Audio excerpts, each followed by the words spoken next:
Hello friends, तो आज हम बात करेंगे अमोनिया एज अ लिगैंड और good complexing agent.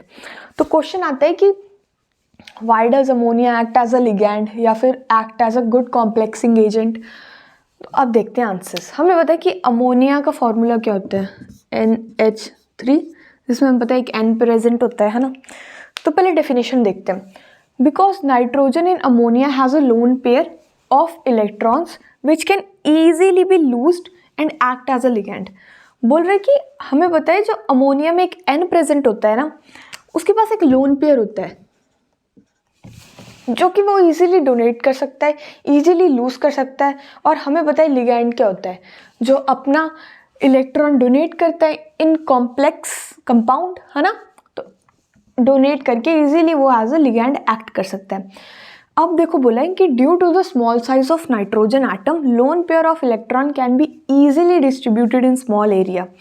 This increase the availability of electron pair and hence the character of NH3। देखो हमें पता है नाइट्रोजन का साइज स्मॉल होता है। स्मॉल क्यों होता है? क्योंकि हमें पता है down the group size increase करता है। जैसे जैसे हम डाउन द ग्रुप जाते हैं तो हमारा जो साइज होता है ऑफ एटम वो इंक्रीज करता है। तो अब हमें पता है नाइट्रोजन तो टॉप पे, तो नाइट्रोजन का साइज तो कंपैरेटिवली स्मॉल ही होगा।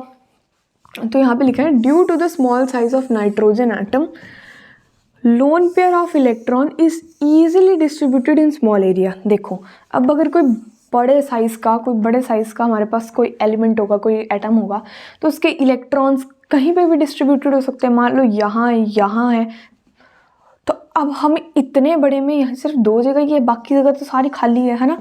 तो जो कि वो अवेलेबिलिटी ऑफ इलेक्ट्रॉन्स को डिक्रीज करता है। वहीं अगर कोई छोटा सा एलिमेंट होगा उसमें 2 इलेक्ट्रॉन्स है, तो वो अवेलेबिलिटी ऑफ इलेक्ट्रॉन्स को इंक्रीज कर रहा है ना। तो जिसकी वजह से availability of electron pair increase होती है, hence the basic character of NH3 भी होता है। देखो अब आप कैसे लिखोगे एग्जाम में अगर आया तो। सबसे पहले तो अपना पॉइंट देना है कि हमें पता है कि नाइट्रोजन में एक अमोनिया प्रेजेंट होता है, और गलत बोल दिया मैंने, उल्टा बोल दिया। सबसे पहले हमने बोला है कि अमोनिया में एक नाइट्रोजन प्रेजेंट होता है, जिसकी वजह से उस नाइट्रोजन के पास एक लोन पेयर होता है जो कि वो इजीली लूज कर सकता है और एक्ट कर सकता है एज अ लिगैंड। अब आगे हमने थोड़ा सा पॉइंट और ऐड करना है कि क्योंकि हमें पता है नाइट्रोजन का स्मॉल साइज होता है, तो जो लोन पेयर होता है ना वो उसमें इजीली अवेलेबल होता है, जो कि इंक्रीज कर देता है अवेलेबिलिटी ऑफ इलेक्ट्रॉन पेयर्स, जिसकी वजह से अब हमें पता है जो एलिमेंट्स इलेक्ट्रॉन देते हैं वो क्या बन जाते हैं, बेसिक इन नेचर। तो अब हमें पता है कि NH3 आराम से अपने पेयर ऑफ इलेक्ट्रॉन्स को लूज कर सकता है, तो जिसकी वजह से वो क्या बन जाते हैं, hence the basic character is shown in NH3। आगे आप इसमें यही ऐड कर सकते हो कि due to this property ammonia act as a ligand और as a good complexing agent. तो दैट्स ऑल अबाउट अमोनिया। ये एग्जाम में आ जाता है काफ़ी बार। Thank you so much.